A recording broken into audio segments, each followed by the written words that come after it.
It is as if the force that causes the flesh to form, that forces everything into position, when one comes near death, one loses something, breaks down in a way. The security, the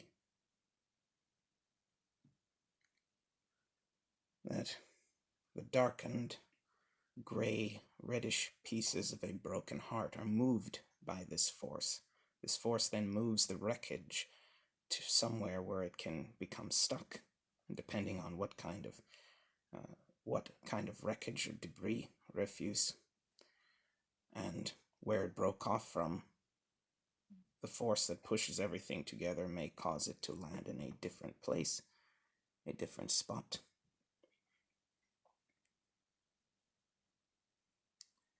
And that frequently it causes that place to be underneath the eyes. And that due to the breaking down of the person, of their comfort, the absence of their fear, that it's thinner there than usual, the windows to the soul. And you see a dark red, oily gray tint there. You notice that it reminds this of Dionysus, or Saturn, the Roman god Saturn, who was worshipped during Saturnalia, the Roman winter solstice festival. The winter solstice festival is something that's been around, I gander, as long as human history. Since there has been history, there has been this winter solstice festival, and different people worshipped different gods. The ancient Mesopotamians worshipped Mithra. The Germanic people worshipped Odin. The Romans worshipped Saturn, and the Christians don't have their own holiday because they've devoted themselves so much to dominating and oppressing others that they've slapped Christ on everyone else's celebrations in an attempt to subjugate them. They have more.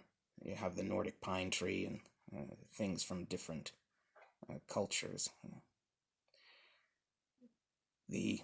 When ancient people saw that the leaves were shriveling up, turning brown, drying out, falling from the trees, and the weather was getting colder and colder, the water was freezing and falling from the sky, which was growing darker and darker by the day, they thought that their world might have been ending, that everything was going to fall apart. And this suspects that when that happens, there's a feeling of a lot of the things that we do in this world are driven by fear and pain, that nobody wants to get up and work or go to school or be forced to obey authority figures and forced to give up anything that has to do with what everyone else won't support, to only allow awareness that other people are agreed to. But we have to do that. We don't have a choice. But when it seems that the world is going to end, it suspects that people feel that I will no longer be around long enough for any long-term consequences to take effect. I won't be around long enough for it to be that bad, to hurt that bad. So we're going to do all those things now. Also that there is that it seems, and most of the time, is an uphill battle, and when it seems that you won't be able to make it to the top of the hill anyway, people might as well slide down, gain momentum. That when the world is falling apart, there is a sense that now there is strength in that somehow the cosmos will put something important there, and that there is something valuable that one could get out of choosing to surround yourself with it or emulate it. That if nature is doing it, it will lead to something unforeseen that is good, or at least could. When the ancient Germanic people saw the pine they saw something that remained green all year round. And they saw that when they thought all was dying, that it is possible for life to remain strong through this. Maybe they thought if the tree could do it, maybe we could, or regardless if they thought they could gain the power from the tree, there was something valuable to having it around you. Knowing that something has power gives it some kind of importance. And that when you see the universe breaking down around you, perhaps there's some importance in that you would want to bring that around you or imitate that. That life has, it is based on that Nordic concept of fate, and I'll make a video of it some later point. That essentially it is the idea that everything will turn out okay if, or no, that's more meaning. So the Nordic concept of fate says that there are things in our world we cannot understand and that we cannot perceive, and among them are the foundations of our world, what support anything to come to pass, and that no matter what happens, that everything is supported as strong as it can be. Meaning, on the other hand, built on top of it, says that everything does not have the same strength supporting it, and that some activities or some events have more strength than others, and you should seek out the ones that have strength in nature. You may never tell, but it's there, and just knowing that this strength is there is important to people. That somehow, you may not know how, but somehow, if there is something good there, it could lead to something. Even if you don't know how it could, or even if it never does, there is an inherent affinity for something that has power, even if it, just to know that if something did come to test the stability of the way you were living, meaning would say that you would have something that is more stable than something else. Even if it's never tested, just knowing that you do not have that handicap is valuable. And that's what meaning is about, that you want to act in the way and be in a situation without that handicap. The Nordic concept of fate says there is no handicap, everything is equally strong. And I asked Dionysus, I had a lucid dream where I was speaking to the Greek god Dionysus, and I asked him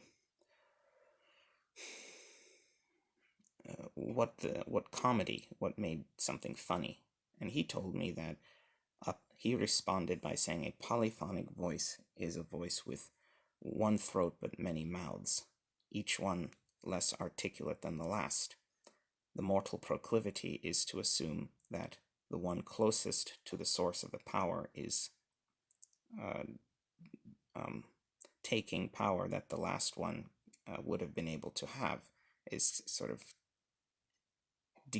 deteriorating the others, and that this type of decay is what humor responds to, and that every joy, every good experience is both a pain and a pleasure, is a pain modulated by pleasure. They modify each other, giving you the experience. And that due to the pylonic nature of existence, that this response was in a way contoured by this decay, and subsequently the pain part of it being more real. No one says it's about to get real when something good is about to happen, broke down and didn't show up, and only the pleasure that was to be melded with it, that would have blended with it, remained. And the joy of pain is all you experience, with its convulsions and tremors. That's what he said. I think that humor is a reaction to a failure that occurs from something being overlooked, something that, that's what I think it is. I asked Dionysus why he drank so much at one point, and he told me that when I was born, the sun was setting when I was born,